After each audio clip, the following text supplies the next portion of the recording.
Welcome to ActionSpot. It's nice to have you all here. And my name's Donald Steiny, and I'm thrilled that my friend Brian is here from Toronto.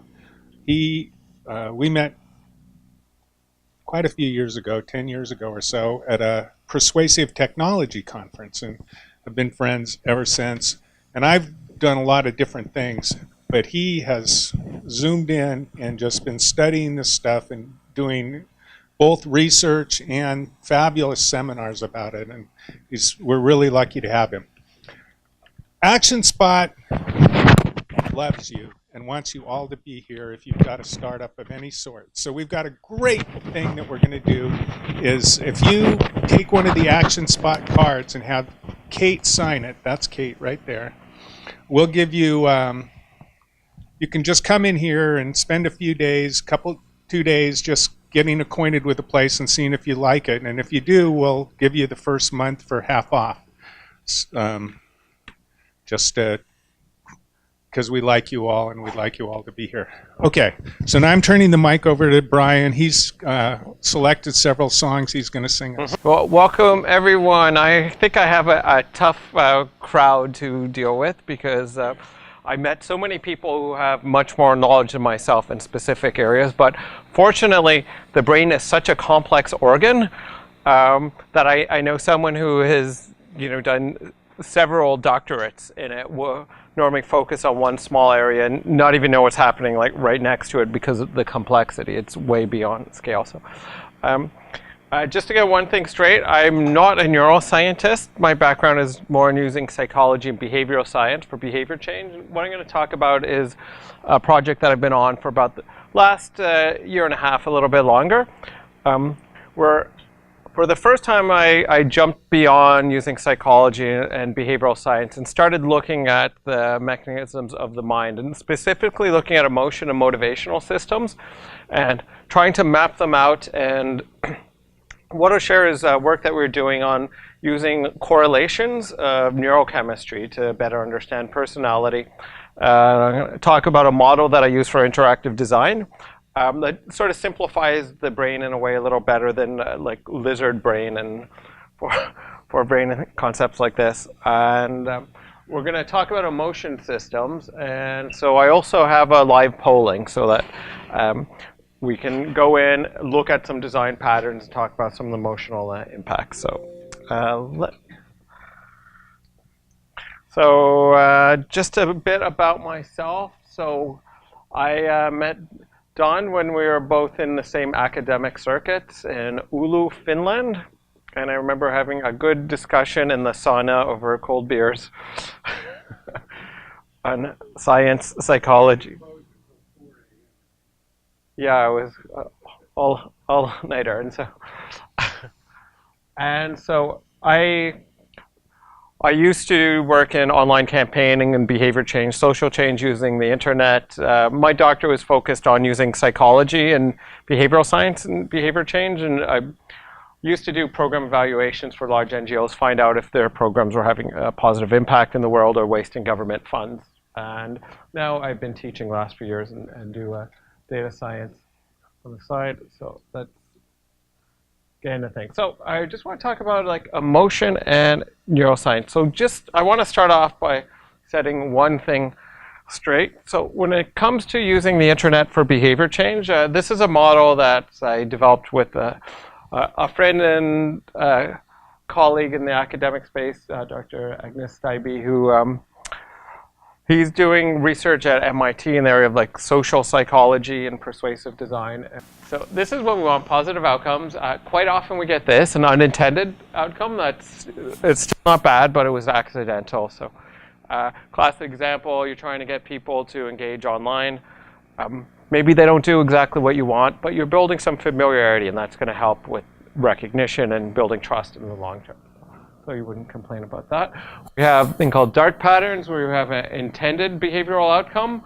It's not really in the interest of the end user. It's just in the self-interest of the source. So we're more likely to talk about dark patterns and using psychology for manipulation. And this is very common. These are backfires. So where you might use a psychological principle and things go the opposite way. So A person tries to set a social norm, which is a very effective way of getting people to change their behavior. It's possible you might use a social norm that gives you the opposite behavior. So does anyone know the DARE drug program in America? So probably one of the most sarcastic evaluators wrote in one evaluation of the DARE program that the main message in DARE is to the children, everyone's doing drugs except for you. So you don't want to set a social norm that gets people doing the wrong behavior. And so this is maybe one of the more common problems we have to deal with. So I see the use of psychology and interactive design as something where the science gives us a lot of advantages, but it also helps us to pull out these backfires, which happen all the time. They're very common. People don't talk about them because they're an embarrassment, pretty much. So when it comes to analyzing a website, we can analyze it from many perspectives. Traditionally, I take a bit more of a behavioral science approach. We can also use psychological concepts. I've gone lately into neuroscience, and there's industry lingo. And maybe just to give a description for some people who don't have as much of a background in this area. We have some specialists, and I assume we also have some people who are new to the field. So, traditionally, this is what I deal with. So, behavioral science is a fairly straightforward discipline where we can find advice for interactive design and marketing, where we look at randomized control trials, correlative studies, and we find out, does this behavior change technique impact on people's outcomes? Is there any evidence we can apply it to interactive design patterns? Which types, which populations does it work with? What are the effect sizes on average? And there we can build big shopping lists of what works and what doesn't work. And so this is fairly straightforward. I actually didn't even bother with the brain for many years. I considered it not important for my work because I was dealing with empirical evidence about what impacts on behavior. I don't need to understand the complex mechanisms. I just need to know the techniques and strategies that work. Psychology is something a lot of us borrow from. So that's where we have theoretical models, concepts that we use to describe behavior. Some of these concepts, they're pretty good. They're fairly accurate. They give us some models, but sometimes they fall apart, or there's complexity where psychological theories don't quite work. I was reading a blog post the other day about ego depletion, and we're talking about ego depletion and all the problems and contradictions. And I was reading that and I was like, actually, you know what? I think there are better explanations with glucose usage in the brain.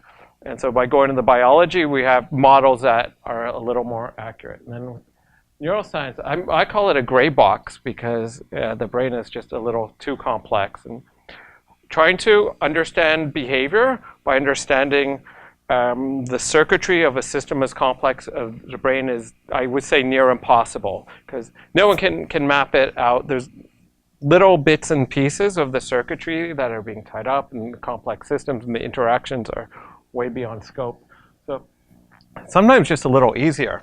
And so what I'm going to talk about is collaboration I did. So I'm sorry, I don't have a picture of the neuroscientist I was working with, but his name's Leo Restivo. He's an experimental neuroscientist who deals with memory. And what we were doing is we were mapping out emotional systems online. And so we were combining concepts from these 3 different practice areas using correlative methods to at least try and stitch together some of the relations and using neurochemistry. So this is what I'm not going to talk about. Midbrain, forebrain. I'm not a huge fan of the term lizard brain. I know we have a few people with doctorates in neuroscience. Have any of you ever used the term lizard brain in front of colleagues? Is that, yes. Yeah, it's an insult, but it's not. So a lot of the popular psychology use these concepts, which in my opinion are actually very close to what Aristotle has as a concept of how to persuade people. And I would say I don't know, it seems the mappings of the concepts are there's a little bit to it, but that's not what we're going to talk about. So I'm going to talk a little bit about neural circuitry. This is like one of the rare neural circuits that you can look at that's clear. So Lou I work with is specializes in the hippocampus. And this is one of his images. And I just like to show this as an example of a clean neural circuit in the memory system. But as far as I understand, this is pretty much as clean as it gets for neural circuitry. That's simple. So what we did is we were looking at just the different systems. We grouped them by the main systems. I'm going to talk through this and then talk about implications for interactive design, and then we're going to look at emotional systems throughout it. So very simple model, and this is a simplification system. We have an external trigger event. We deal with psychology of sense perception. We have memory schemas and learned associations in the mind. From this, we can trigger emotions almost instantly. We have habitual behavior, something called cognitive appraisal, where the brain can sometimes catch wind of an emotion. So one of the theories about cognitive appraisal, when you catch an emotion, is you can have an impact on that emotion. You will feel the effects, but you can re-look at something and see. So if one of your colleagues looks at you the wrong way, or says something in a tone you don't like, and you feel a little insulted, you feel belittled and have like an emotional reaction to that. You might sit back and say, you know what, this person's probably just having a bad day. Don't take it personally, which would be an example of cognitive appraisal. And then if you say to yourself, that person's just like that, now you're going to have like a system in place where you're not going to react emotionally or as intensely if you get to the point where you say, you know what, why am I going to react to someone like that? They say you shouldn't blame a tiger for liking meat, is one expression. And then we have behavior. So during the process, we have decision making. I think now the fad is irrational decision making. Are there any Dan Ariely fans or Daniel Kahneman fans in the house?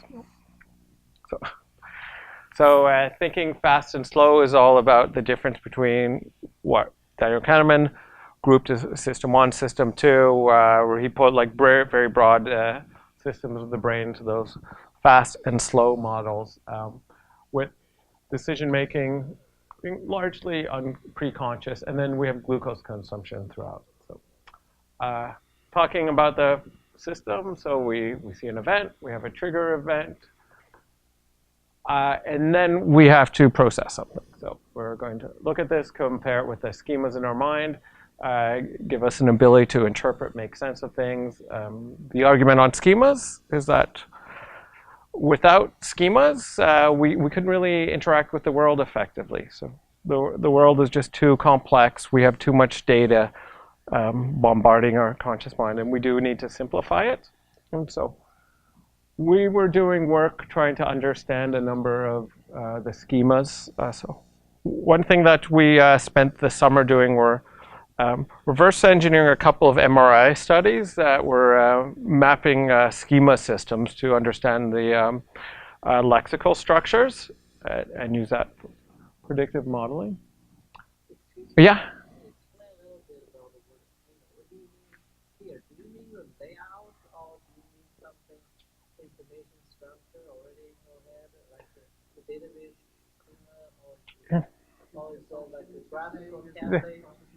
Oh, sorry?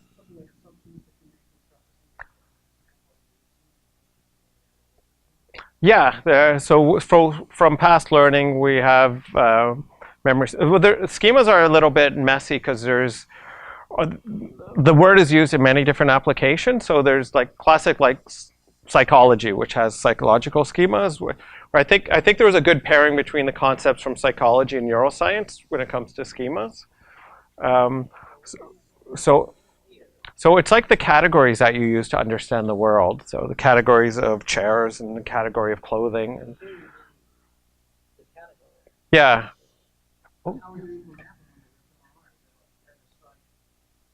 There was like an area of research, and what they do is they put people in fMRIs and read them stories, and then as the words were going out, they're time stamping it to try and find out when there was like activation in the voxel, and then based on the specific location of the voxels that were being excited, they then like would timestamp sort of get timestamp and like specific spatial location of when words were, and then they took. Do you know the hierarchical database WordNet? It's like a Berkeley.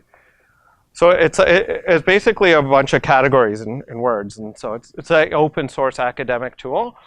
And then they started comparing this to like they want to find out, because there's a big debate: are schemas like real? Is there actually a place where the memory exists, where in theory you could like do a dissection and say this is the neural network of the memory? And so they found support for that through this process and did a number of studies. And then we were using that as inspiration for our like lexical research. And so there. Mm-hmm.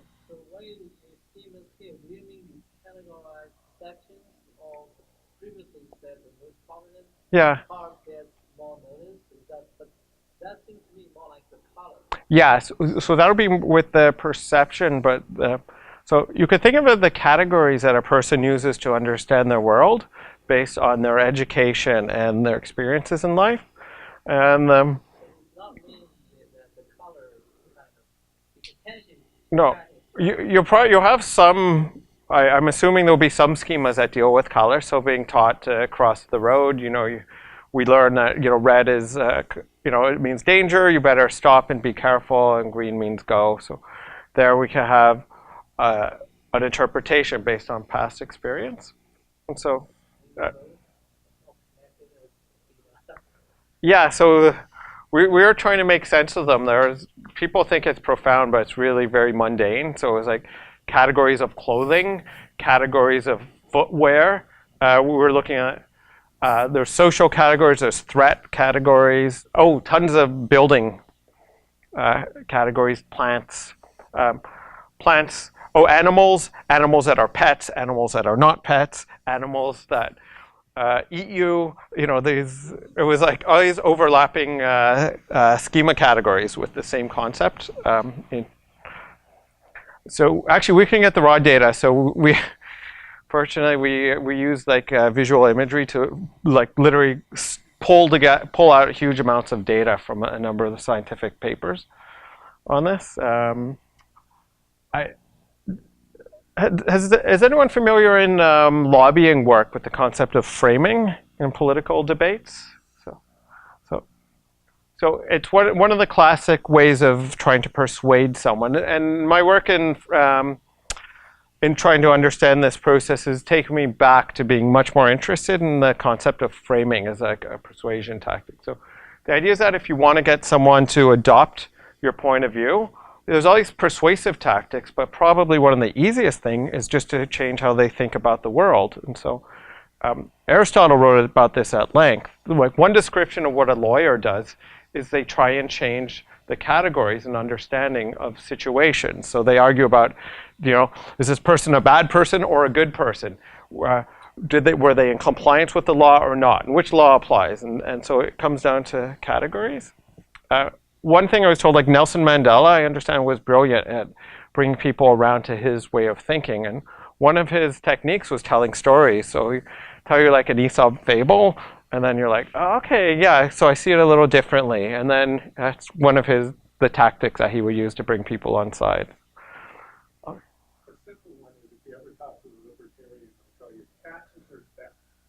But I mean, once they set the frame, where's the discussion going to go? Do I want to get going a little bit or a moderate amount? Or yeah. You're dead. The conversation's over. Yeah. Yeah, there's a book by with George Lakoff called "Don't Think of an Elephant," which it's all on the research on framing, but how you use it in activism. So that's why, like the Depletion debate, but like free choice versus right to life, because they frame them in the most persuasive arguments, and then what happens is people lock in because most people will support both, but there's a lot more to the issue. Or say you want to pass like a policy. So what do? You call something a name like the Patriot Act, and you can put in all sorts of legal policies in there. And then if someone is against it, you say, well, you're not patriotic. You say, well, no, you just called that bunch of policies that. So that's a framing tactic. And so a lot of it's presentation, and so a lot of persuasion is it's about these battles over framing, because they're very influential. Like in marketing, when you try to get conversion, so the classic battle is Coke to Pepsi. Mm-hmm. So of course you're trying to get as many people from Pepsi to convert, Pepsi's trying to get as Yeah. many Coke, but they never go after each other. There's like, I guess you could call it, so to speak, a 12-step process, and each campaign is to achieve one step. Mm-hmm. So you just want to like open a discussion. Well, Then you want to open a discussion where the other person might be presenting. Then you want to move towards awareness of maybe the other types of people, and then you start to move toward consideration. And every campaign is just you never a huge look right. oh yeah, and saying they don't want to attack the other and Well, name them and accidentally it's promote. impossible to get a Coke drinker to Yeah. Pepsi and vice versa. So they tried the Pepsi challenge as one of the ways, but most advertising is Yeah. for that. Some advertising is to convert, but a lot of times it's just, it sounds like that. Yeah. Sometimes it's hard to take.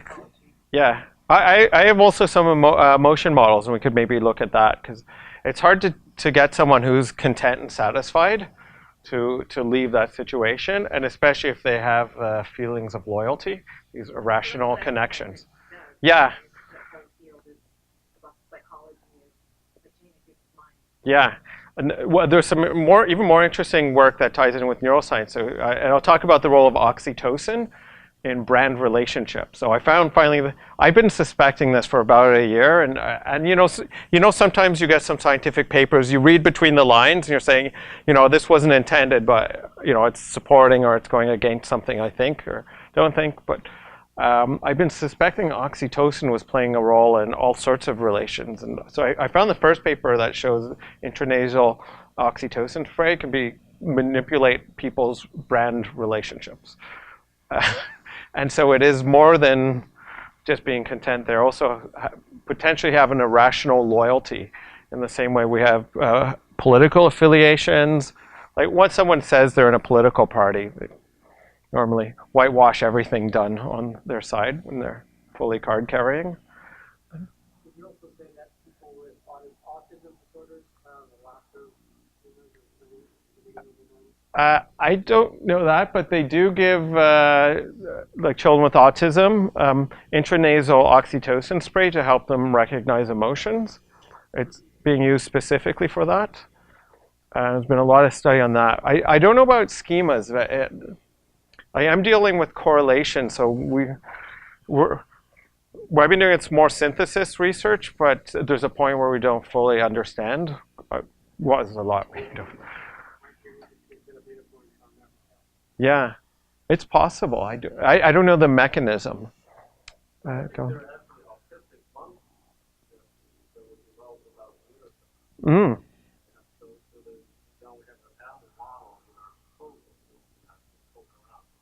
Wow. Huh. Wow, genetically engineered monkeys for. Wow. Yeah, actually a lot of the research we were drawing from, oxytocin's different because you can use intranasal spray. A lot of them, it's hard to guess, but let's say maybe 70% come from mammal studies and 30% human. And when it comes to the mammal study, it's like big, rich literature. And it's like, okay, this is what we know about humans. It's like just 2 paragraphs in this whole paper. So sometimes it's pretty skimpy. So those are schemas, but schemas help people understand things. I'm a big fan in interactive design to build on conventions, because if we go too far beyond conventions, people can't recognize things. So schemas are a key part of learning and understanding and interacting with the world. And they make things easy, because if someone already has a schema or concept for something, you don't have to reteach them. They already know it. So I'm a huge fan of using systems like Bootstrap, which they borrow these colors, I would say, pretty much directly from traffic lights. Most people around the world have been taught, like, red, orange, and green have specific meanings. They add a couple others, because with all navigational structures, we have to teach people how to use them to some degree. But the less we have to do that, the better. One of the best UX designers I ever worked with, he helped me on one project. We had to have an instruction manual before. We didn't need an instruction manual after. So that his job was to design something that's so intuitive, there's no manual required. So you often get that by building on conventions, on borrowing on people's preconceived concepts of how to interact with something. So our interpretation of an event can instantly fire off an emotion. So people have different understandings of emotions. I find the neurological understanding and explanations fit best. Like so. This came from one study that was looking at trying to map people's emotional experiences, and they had a neat system, but they had good they had a good consensus among voters. So what they did is they asked people to describe emotions, and they would show activation of the emotion and deactivation. And so in this, they built heat maps, and it was just literally a picture of a person, and they're like literally scribbling them out. But because they had such good consistency, you know, they found justification to use it as a way of trying to model people's emotional experiences throughout the body. And you know, you have like sort of anger and fear, a lot of the more negative ones. Look, sadness and depression are really bad, and shame. Actually, I'm surprised envy wasn't bluer, because I always thought envy was related. And I'll talk a bit more about this for classifying emotions, but this came from a study that used machine learning to try and identify emotions through facial expressions. There's tons of research on this. I'll talk about the two different approaches to measuring emotion.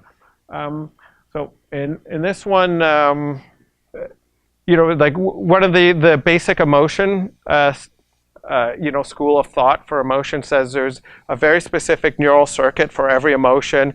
You trigger that circuit, the emotion expressed, you see it through the face. That, you know, that's sort of the basic idea. I don't think it's nearly as clean as that.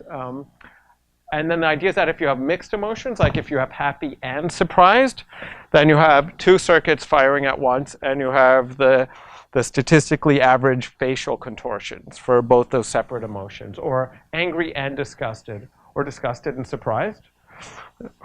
That looks like a fun one. So, yeah.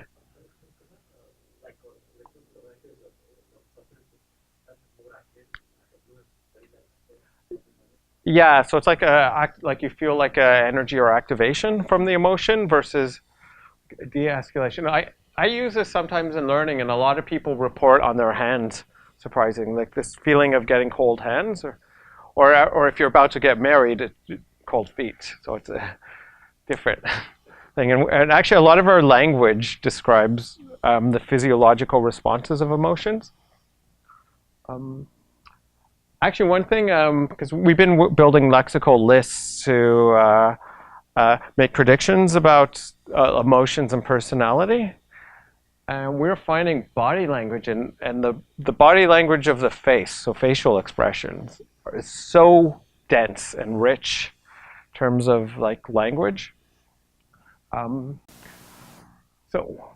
One question. yeah. The top facial expression, middle one? Yeah.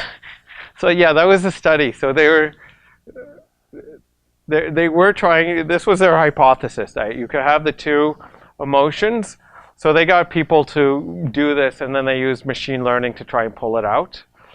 So yeah, one is a more positive, and the other is like a negative valence emotion.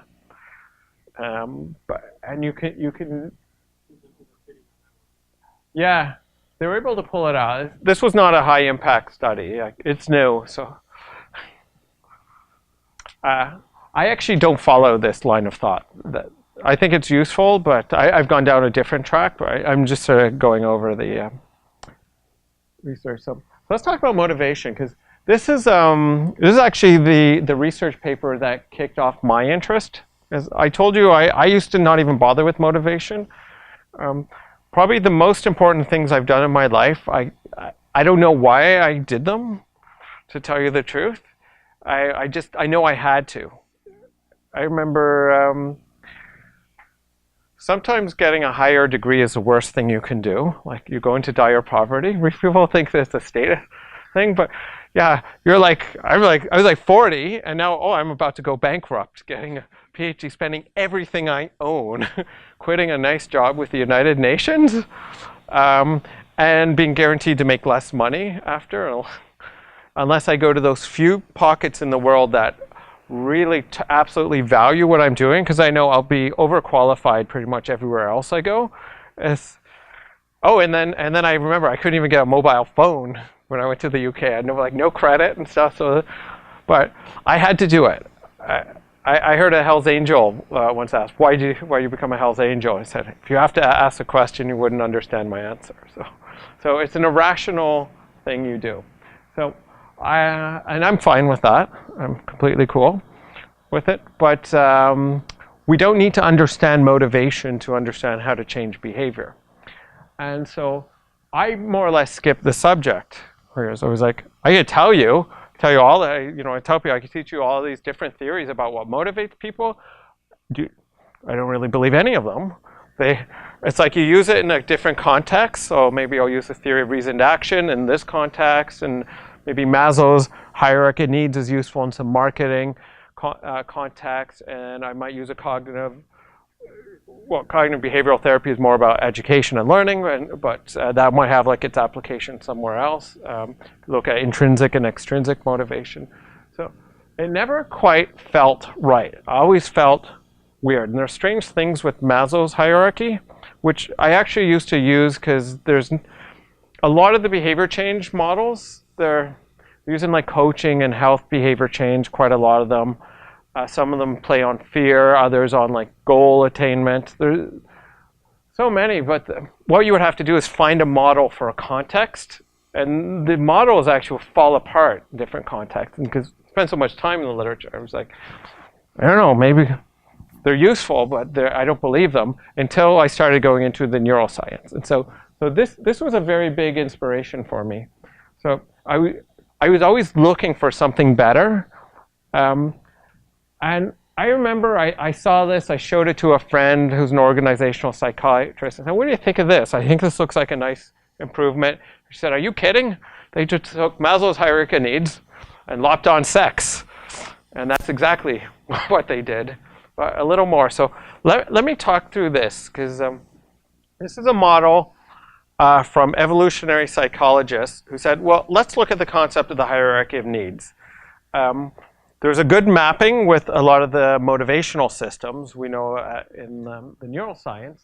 And let's see if we can pull something from some of the good ideas that Maslow had, but fix them up based on a better understanding. 'Cause it's not a good idea to cling to 50-year-old models when you have 50 or 60 years of research after. So it's sometimes time to update.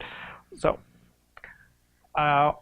I'm going to talk about the different motivational systems. So at the bottom we have our immediate physiological needs. So this is the desire to feel safe. Oh, sorry, not to live. Oh, sorry, correct myself. This is where we deal with the human need to not be dying, to have oxygen, the sustenance, the things we need. And so we started looking at the motivational systems there. And, I'm going to talk about dopamine and cortisol as two major factors. Dopamine is released in anticipation of reward, helps drive us towards things, on these positive things.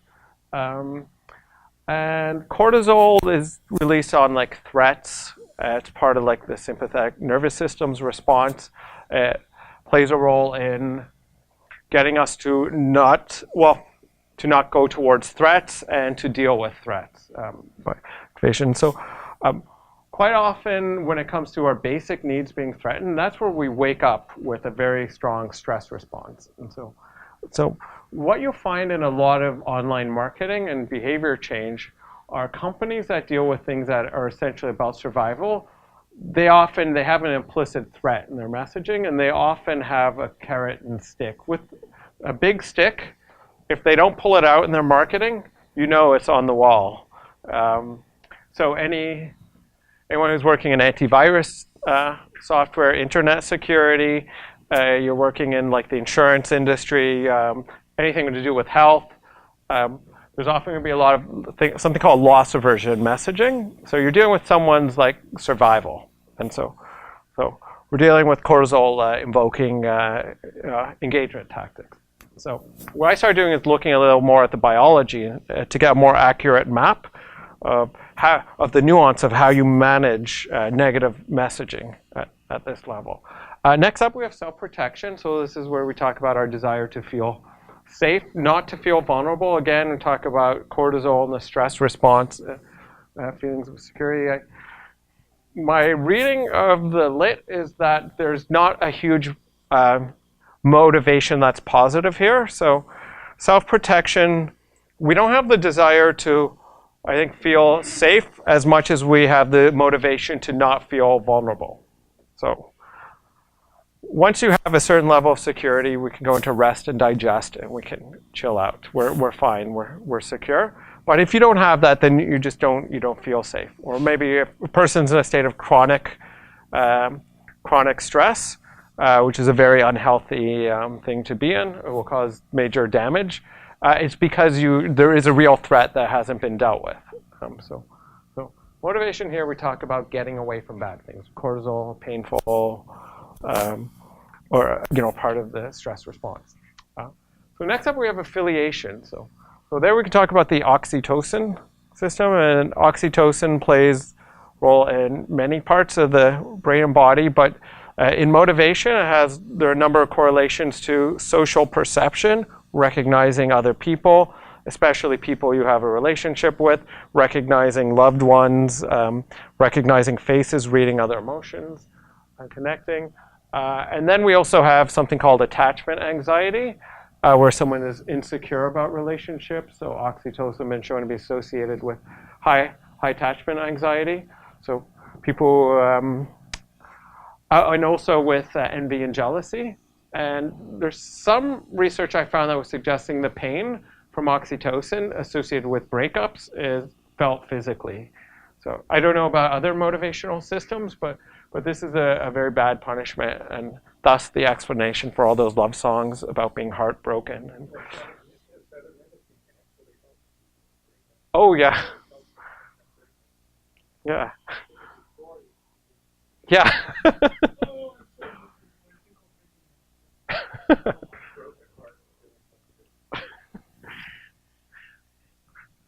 Here is status and esteem, another big motivator. So this is where we really borrow from the animal kingdom. And in this, there's a ton of research on the hierarchy of other mammals. And when it comes to applying hierarchy to people, there's not everyone agrees with them. I'm in the camp of going with, these are completely, I go in the camp that we're not as hierarchical as other primates, but we're very similar in our structures. Only we can have multiple social structures. We don't have one tribe we have to be in. You can have different ranks. And we do something psychologists call social comparison, where you compare yourself to other people. So research, I'm trying to map out the neurochemistry. Serotonin is normally neurotransmitter like #1 associated with status and esteem feelings. There seems to be some of the theories are that testosterone plays a role in the aggression, and serotonin, of course, intermediates there. And at this next level, we have the neuroscience of love. So I was borrowing a lot from the work of Helen Fisher, who spent quite a lot of time doing research to map out the 3 different motivational systems tied to reproduction. So mate acquisition, otherwise known as sex, mate retention, otherwise known as love, and parenting. And we have a different sort of cocktail. So I use these as a basis for understanding what drives behavior on the more positive side, and these things that are emotionally unpleasant. Like these are normally things people don't like to talk about. A lot of the emotions tied in here, people are ashamed to admit that they have quite often. I've been doing research on it. It's helped me be like more open because I see it in my data. I see people with very high levels of anxiety tied to a number of these emotions. I think people don't deal with their emotions very well because of social pressure not to be so transparent. And so these are the neurotransmitters we're trying to map out. These are pretty pictures, but what we were doing is, I'm going a little more technically because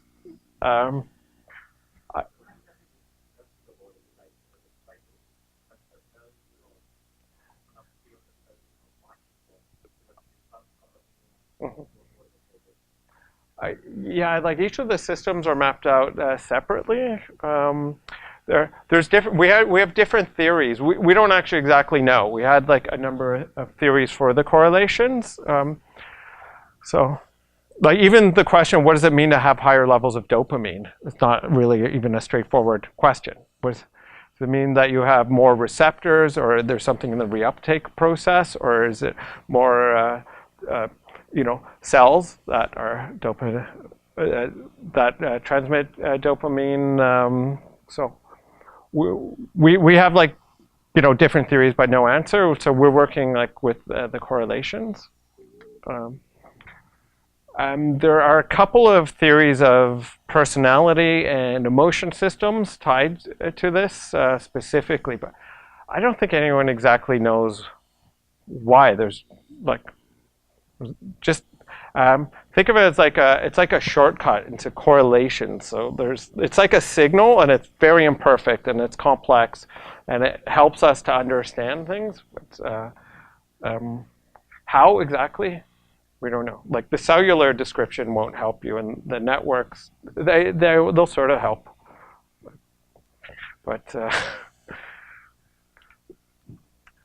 yeah. So let's go on the model. So for web design, we have to talk about reinforcement shaping. So this point, through learned associations, we can try and use behaviorism to train our users online. So normally, I take the approach that when you want to get users to do something online, try and actually get them to do it as soon as possible, rather than educate them and tell them why they should do it. Just make things simple and get them moving as soon as possible. Because what you want to do is reinforce behavior. So we have a trigger event, we get someone to start something, they come close to it, we want to reinforce it.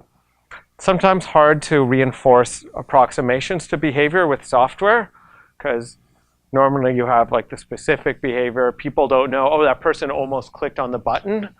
Like you can't, we normally don't measure like that and say, oh, well, they came close, so let's say, hey, I'll nudge them. So you can't really fully do proper training according to behaviorism, but what we can do is try and get people going through loops. So there's a question of how long does it take to form a habit? A lot of people think it's 21 days. To my knowledge, there's no scientific basis to that claim. The closest I know is one paper that found it takes about 2 months to form a habit if you do it every single day. That's a lot faster than, it's a lot slower than 3 weeks. And most people stop using your software after just a few days. So it's actually a real challenge. So yeah.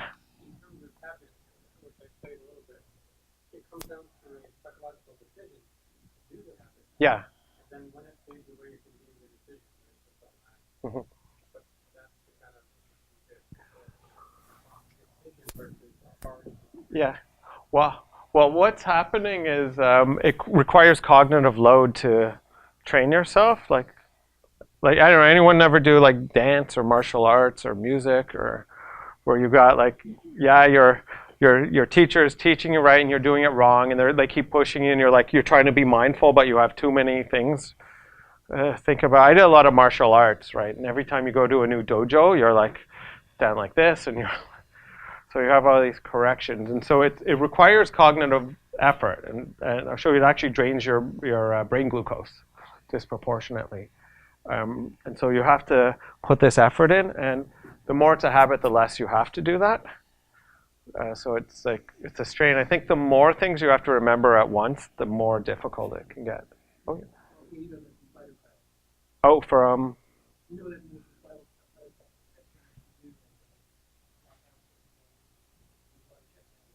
Oh, they're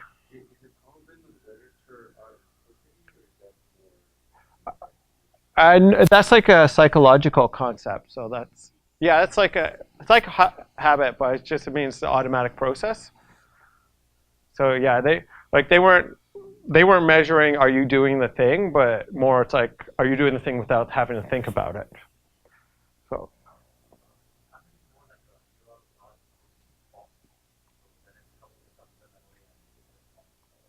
I think the argument would be like the neural circuits of the behavior. So you somehow build those paths to that behavior.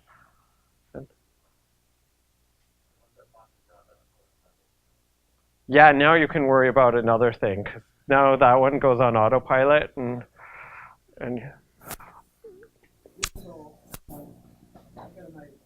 yeah, go fire.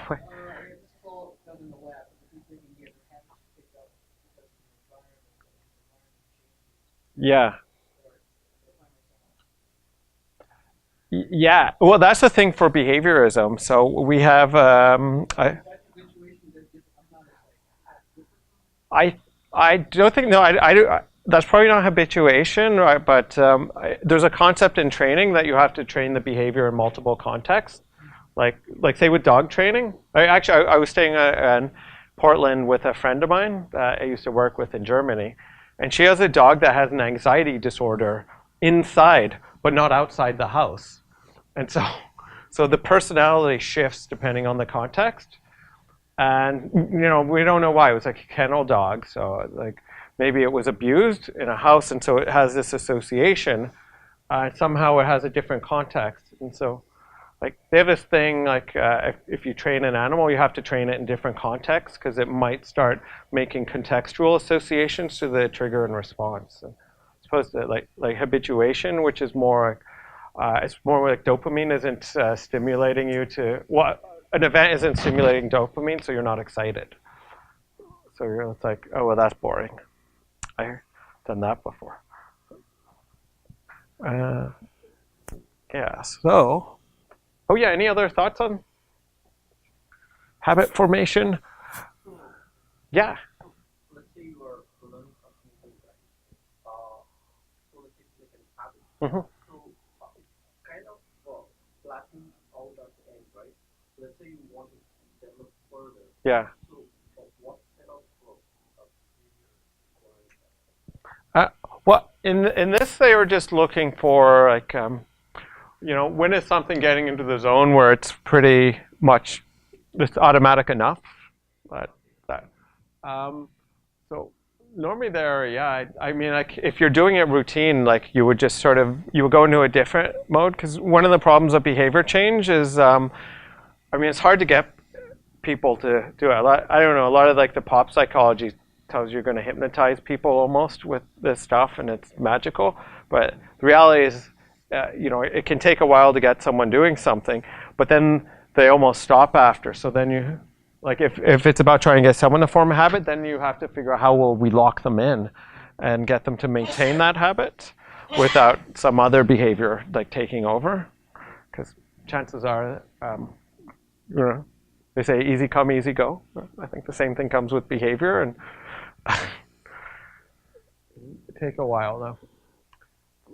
Yeah, obviously you want to train for something that's going to last. But also, maybe one other thing is in like behaviorism, the way you get the behavior is you reinforce every attempt. So every time someone gets closer and closer, you reinforce. Did you do that with the dog while you're training? Exactly what we do. Yeah. So we do it for a desired behavior and untrained and undesired. Okay. Each step towards the desired behavior or each step that moves them away Mm-hmm. from undesired behavior. Oh, okay. Yeah. Mostly possible. It's all, yeah. Yeah, in fact, this is what you use for dog training. And actually, one of the best, most articulate books I ever read on this subject was a book written by a dog trainer, well, an animal trainer. She worked in zoos and, like marine, like, I don't know what you call those, like marine places you train dolphins. And like, Yeah, all sorts of animals. And then, but she applies behaviorism. So this is the work of B.F. Skinner. But the book was written on how to use the shaping process on animals, but also on your family. So. Actually, that's dog trainer people. Yeah. Very effective. Yeah, for children, behavior. Their children are so well behaved. Or their spouses. Yeah.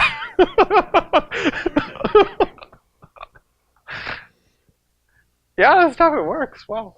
Like it's not. It's Same with the military exams, when they get to 16. yeah, probably. I assume they they get you young, huh? One of the missions, like, how do you reward education? How do you? Reward education, like, dog is something okay, Oh, we have an expert. We were talking about motivation of your dog. Like what you said your dog's not food motivated, but Most of them are. So it's cognitive reinforcement based on food.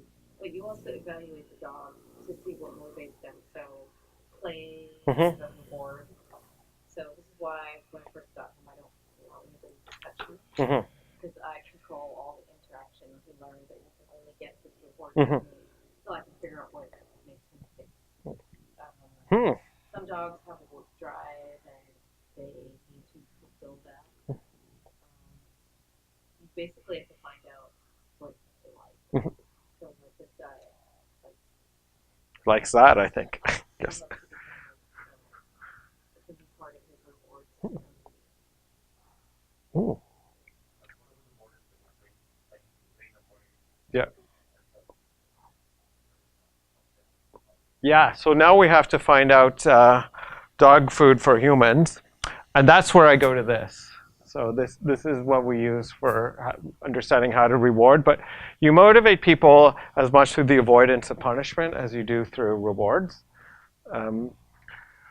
Avoidance of punishment is very, very motivating. Like there's a concept called loss aversion that comes from like behavioral economist studies, and so they show people are more likely to avoid something rather than go for an incentive, or they're going to emotionally weigh a punishment greater than a gain. So if I was to give everyone in the room $100, you'd be happy.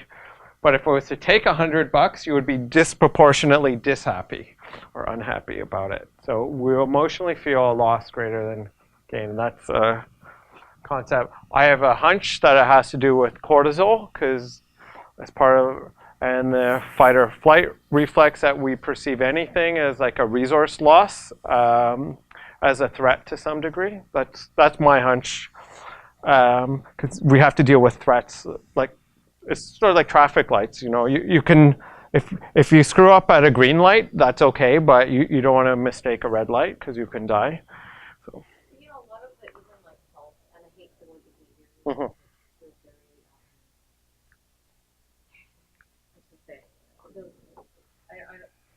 The way Nanny state?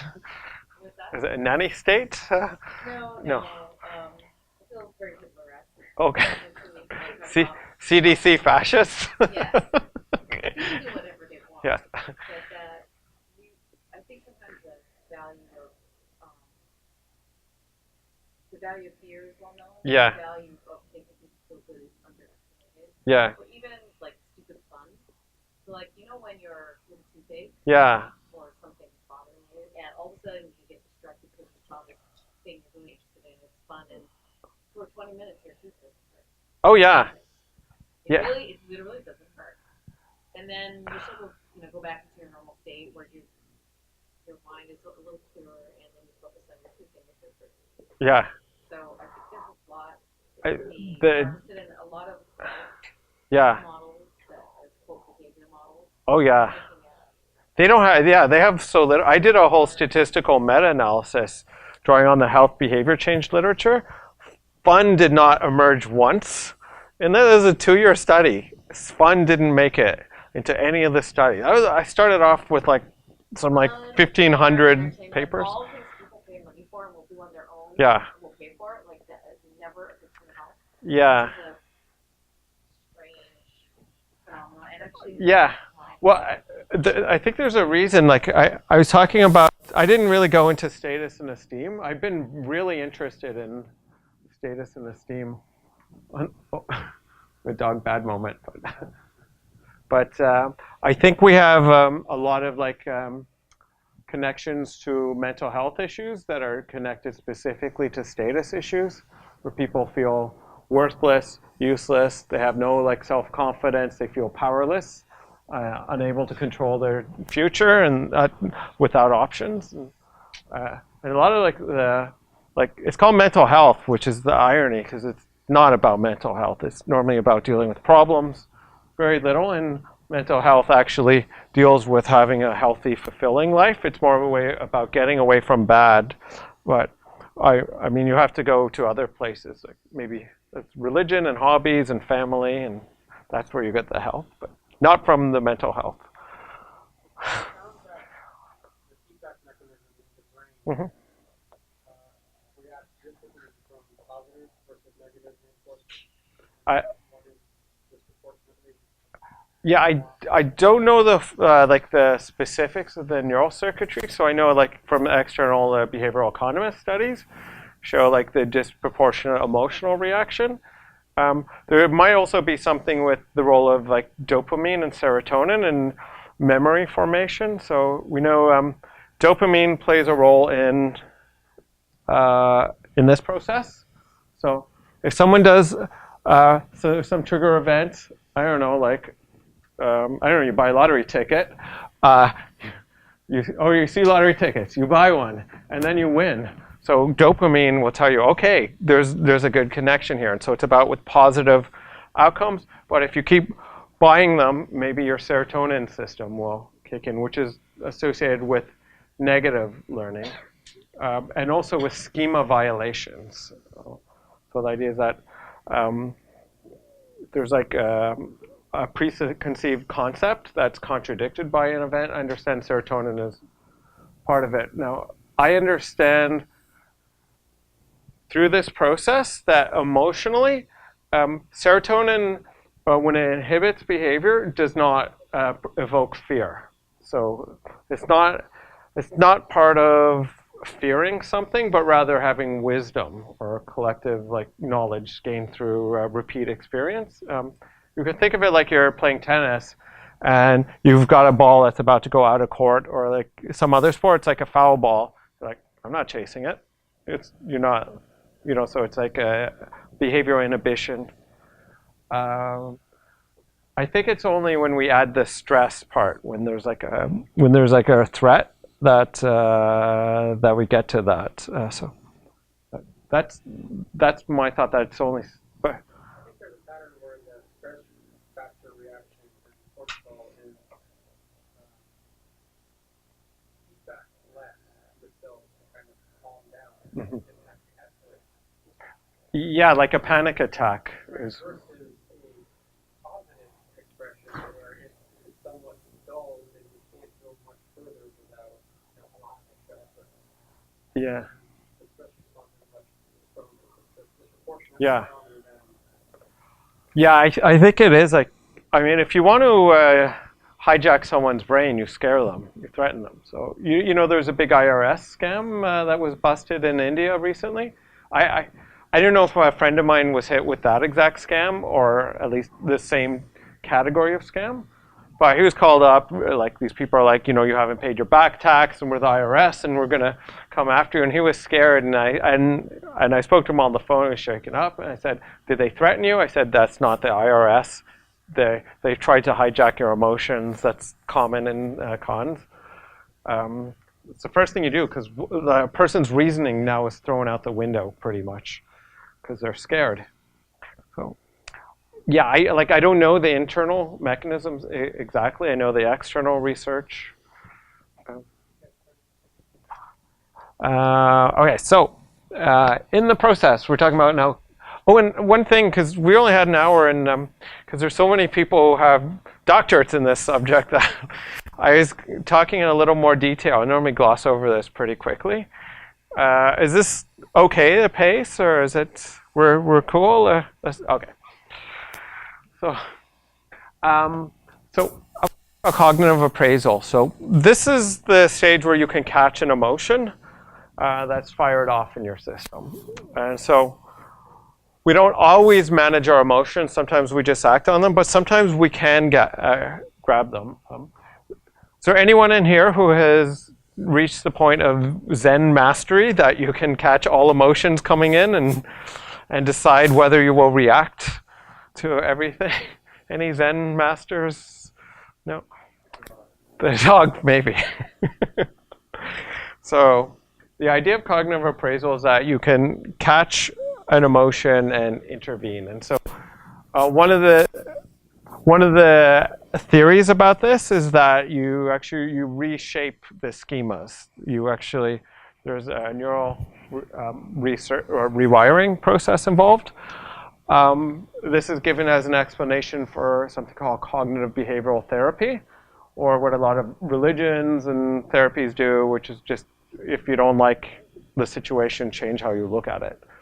And teach a person skills over time, so that we have this process.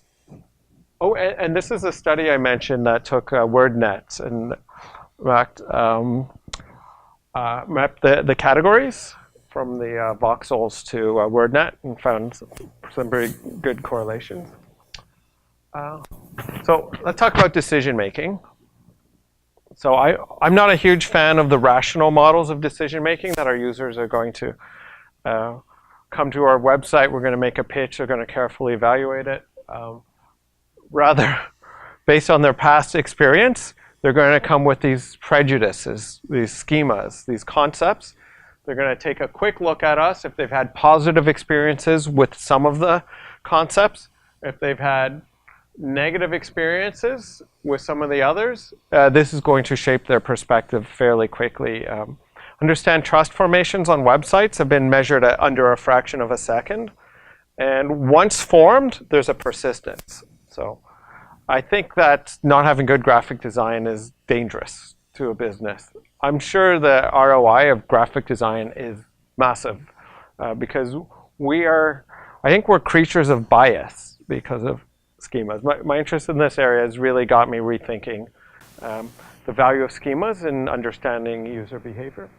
Now, cortisol, I think, is only relevant when we have a threat. So when you're at a threat of experiencing something that's a threat to your survival or well-being, or where it's a threat that you're not going to get something that you've fixed your mind on. And finally, let's talk about glucose. So in the model, we were looking at glucose consumption as part of understanding how our users are interacting with tech. And so the brain requires glucose to operate. Without glucose, you will go into a coma and then you will pass away eventually. It's part of sustaining all cells. Or we have like fat as well for the brain, so it can keep going. I found a few papers on this, and this was there's one specific paper that I was doing a lot of great randomized control trials, looking at people given like glucose drinks or not, asking people not to eat about 3 hours before doing the studies, and then doing things to create cognitive load, and then comparing control versus experimental group. And so the book Thinking Fast and Slow talks about system 1, which is intuitive, and system 2, which is like effortful. So if you ask someone to do math or concentrate on your website, they'll talk about draining. So there's, I don't think this is everything, but this is part of the story about what it means to be drained by another person and by technology. So if you're using some technology that's exhausting you, this could be a factor. Did they cover if the body doesn't do the No, they were just going by time. So they asked people not to eat for about 3 hours, and I figure, I think some of the studies might have gone on for like 45 minutes. I can't remember. There are a whole bunch of different studies in the one paper. So, how long do you? You get about 400 calories there or something like that. Yeah. Because I think you have stores for like, it's around 400, it's like about a meal or something like that.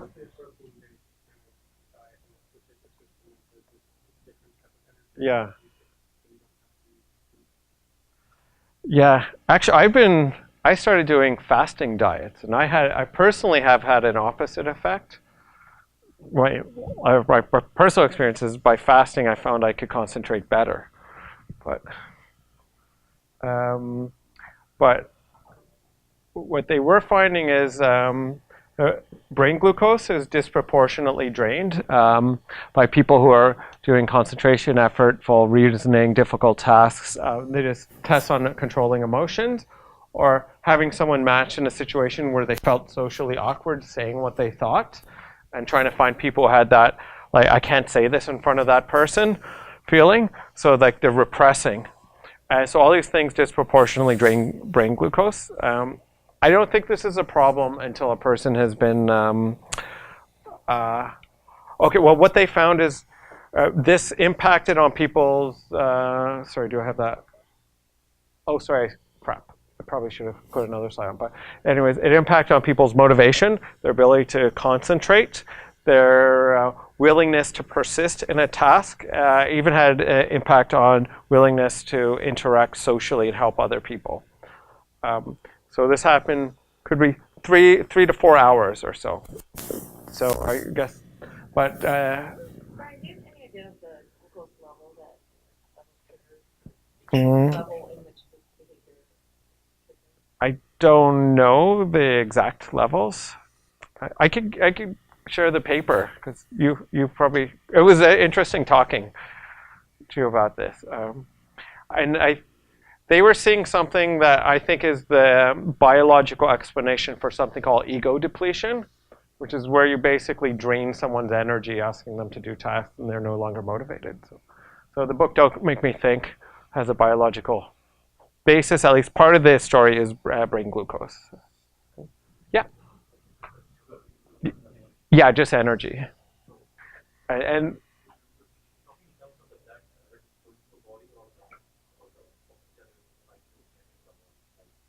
this is just straight fuel for cells, so neurons or like other cells in the body, just as part of the process.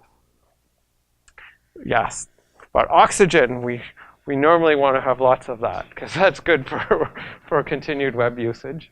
What I've been talking a lot on the biology, and how are we for time? Because we haven't talked about emotions yet. Want to go?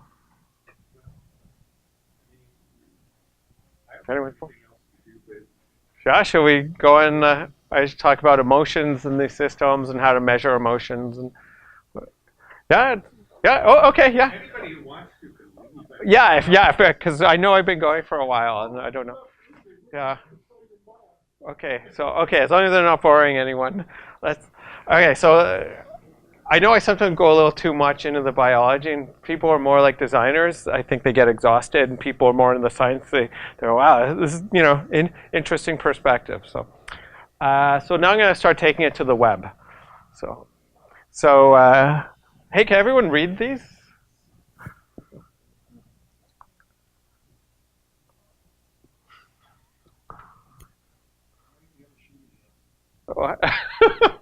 Your glucose is dropping? So, did anyone feel actually a little emotional boost reading these nice positive words? I normally see people smile after I put these up. I see a sign that there's been some emotional impact. What? Yeah, it's like the condescending or an anxious smile. So now, if you think about it, it's irrational that any of us could have like an emotional response to this, because this was a slide deck. Now, I did write it, but so how can we respond to these things? So, well, how could someone respond when a slide deck says, "I'm happy to see you"? Because the slide deck isn't real and it's not a person, but yet these words have an impact. And all I have to do is write different messages, and there we go. People talk about the complexity of evoking emotions and how do you do it. There it is. I wrote him. I'm happy to see you. Done. Not for my job, but when I was 18 or 20, I started making website resumes, and I used to put subliminal messages into GIFs to try and get jobs when I was younger. Hey, I got the one job. Yeah, a network admin job. Yeah, University of Toronto with subliminal messaging. But oh.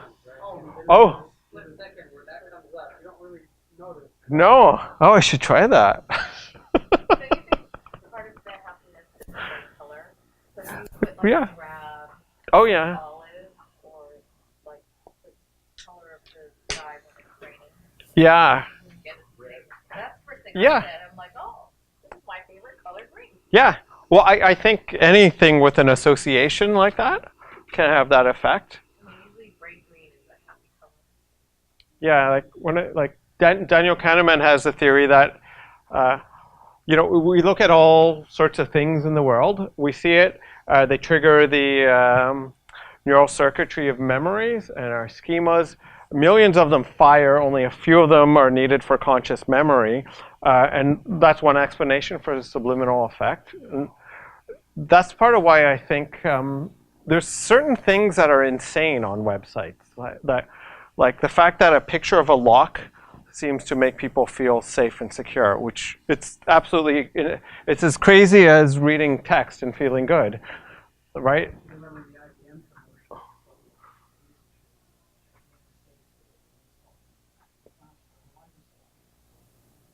It's just, oh yeah. That's it. So, yeah, I might have that. Actually, yeah.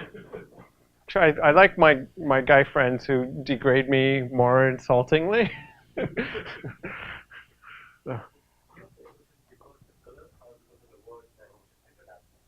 Well, it could be a number of things. It's what you're used to and experienced in life. So different events will trigger different responses, like body language of photos and facial expressions, whether someone's smiling in a fake way or a real way.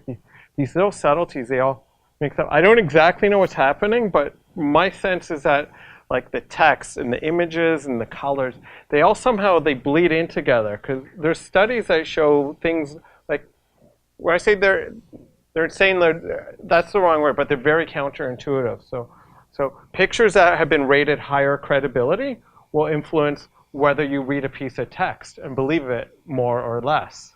The photo should have nothing to do with it, but it does, and there's some empirical evidence of that.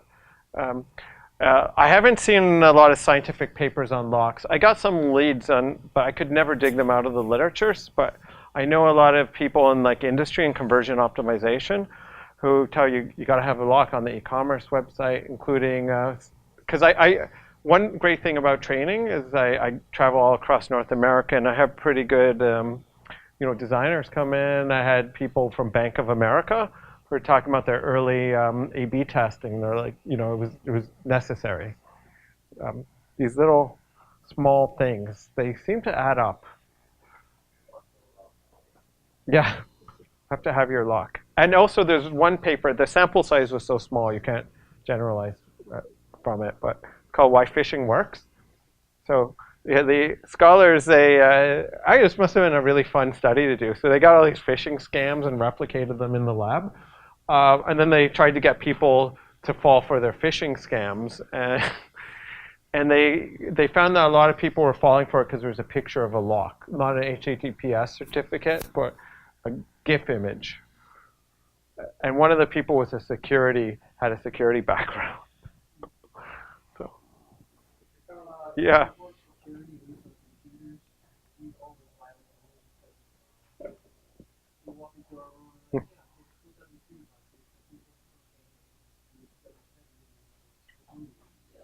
Oh yeah.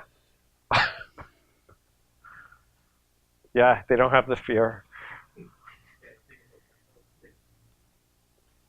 So yeah, so there's a number of things that can trigger emotion. So can I just quickly go into emotion classification, and then we could maybe do like some live polling, see how we feel about different design patterns.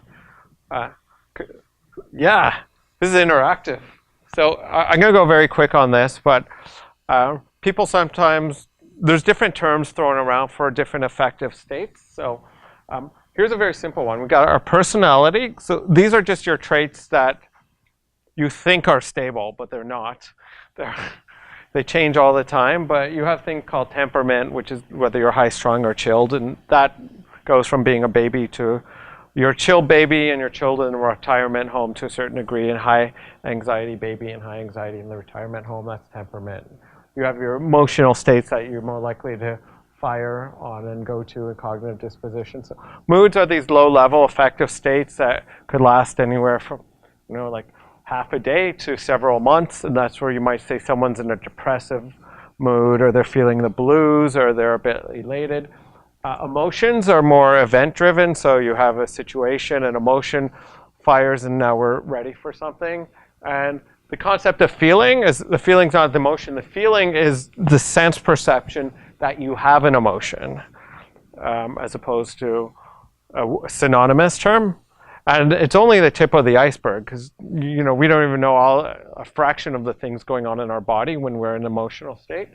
And then we have the cognitive impacts and the action, the behavioral impacts. So actually, why don't we skip the personality and get straight to the emotions, because that's more straightforward. So I mentioned earlier, there's two major academic approaches to classifying emotions, categorical. So from this paper, they did a bigger lit review than I did.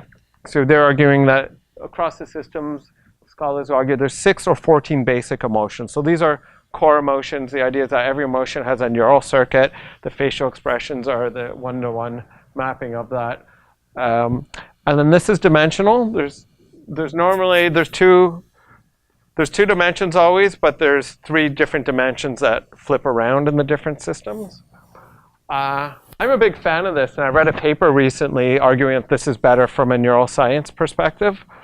So what you do is you take emotions and we map them from pleasant to unpleasant and high arousal to like sleepy or like low energy states. And the other dimension is dominance. So people sometimes don't agree that we're hierarchical. I think we're very hierarchical species. And there's very specific emotions tied to hierarchies. What does it mean to be insulted? How could you be insulted by someone? They look at you like, I don't know, they look at you the wrong way and they say the wrong thing. Someone doesn't show you your respect. Why should that matter? Right? It doesn't make sense. Well, it does in a hierarchy because they're the pecking order. So that's an example. Why would you look down on another person? Why would someone be degraded or inferior or not as good as another person? So the concepts of equality, I think, are tied up with our concepts of hierarchy. And I find more insight by looking at mammals than some of the philosophy around this. So dominance is the other dimension that they use. But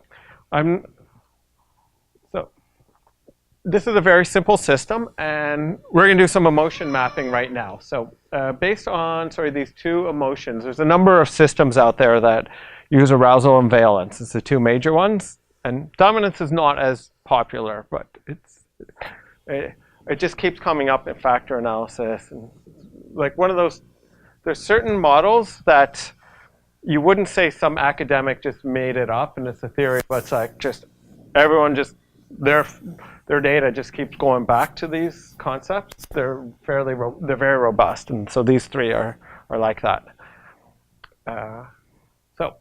Some of my colleagues in the University of Wolverhampton were doing automatic emotion detection based on this in the blog sphere.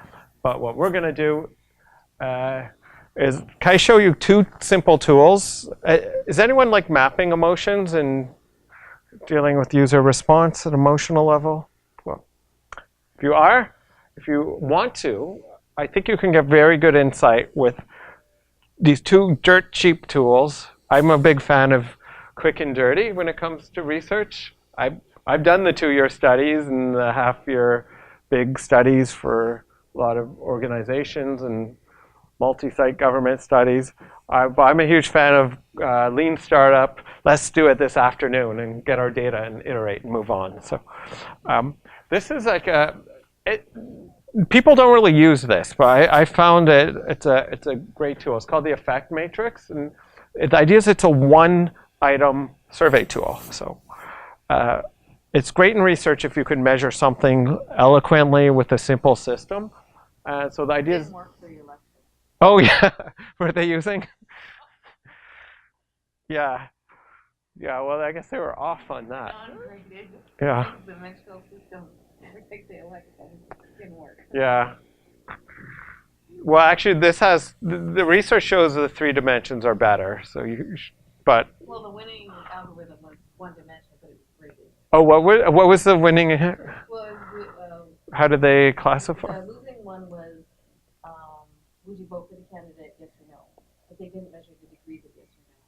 And the winning one was, would you vote for the candidate, and what is the scale of, like, 0 to 100 that you would vote, the likelihood that you would vote? Oh, I didn't know there was an algorithm, a predictive modeling comparison. It was the only model that predicted that, and they called the election a week before, and they were correct. They were correct by the error margin. Okay, with the qualitative. So they had the same question, but one was bipolar, I guess, and the other one was graded. Okay.